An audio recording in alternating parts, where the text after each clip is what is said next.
Funerals have been held for 3 Palestinians in the occupied West Bank. They were killed during an Israeli raid in the city of Nablus. Some political factions are calling for a general strike in response to the raid.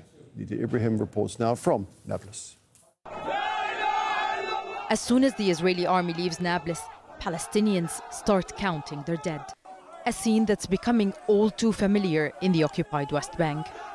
This time, 3 people were killed in nearly 2 hours of confrontations between Palestinian fighters and hundreds of Israeli soldiers.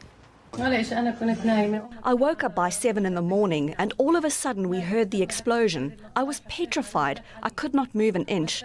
The window glass shattered all over the house. As a result of the explosion, my children and I were forced to the ground.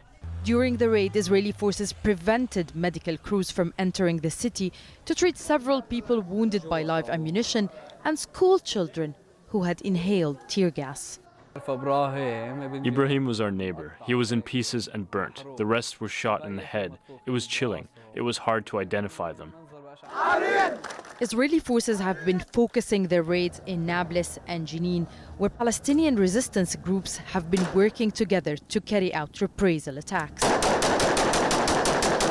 More than 30 Palestinians have been killed in Nablus since the beginning of the year, according to official figures. While it has been relatively calm here in the past month, we are hearing chants of defiance and threats of retaliation.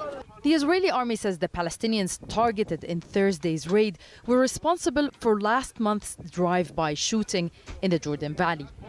3 settlers were killed, a woman and her 2 daughters, and they were identified as dual British-Israeli citizens. The attack follows efforts by the United States, Egypt and Jordan to de-escalate tensions. Hamas has described the 3 fighters as heroes and called for more attacks against Israel. The Palestinian Authority, they tested the political choice for a long time, for more than 25 years, but they got big zero. So I think this is the only language that the occupation understands. In a separate incident, Israeli forces killed a 26-year-old woman at a checkpoint near Nablus. They say she stabbed the soldier. In recent weeks, there have been reports of members of armed groups handing themselves over to the Palestinian Authority. People in Nablus say even if some fighters have laid down their weapons, others will pick them up.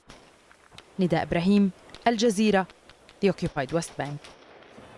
Well, Israelis are back on the streets to protest against the government's plan to overhaul the judiciary. Prime Minister Benjamin Netanyahu paused the changes in March after intense public pressure, but tens of thousands have continued to protest every week. Mohammed Jamjoon reports now from West Jerusalem.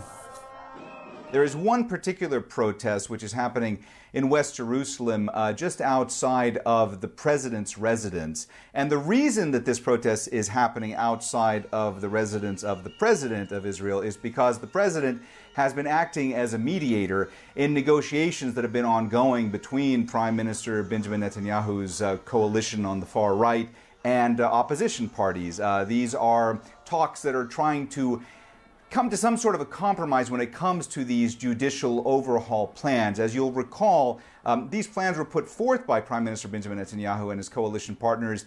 They would, if enacted, give parliamentarians more power in appointing Supreme Court justices. They would also give Parliament the authority to overturn some Supreme Court decisions. That's something that's concerned a lot of critics here in Israel, a lot of citizens in Israel who have said that this is something that would push Israel away from democracy and more towards autocracy. We've also heard of protests that are going on in Tel Aviv, that there are protesters out on a highway there, and we've also heard of protests that are in different parts of the country, blocking certain roads, intersections. This protest movement that has sprung up in opposition to the plans to overhaul the judiciary, this has been unlike anything anybody expected.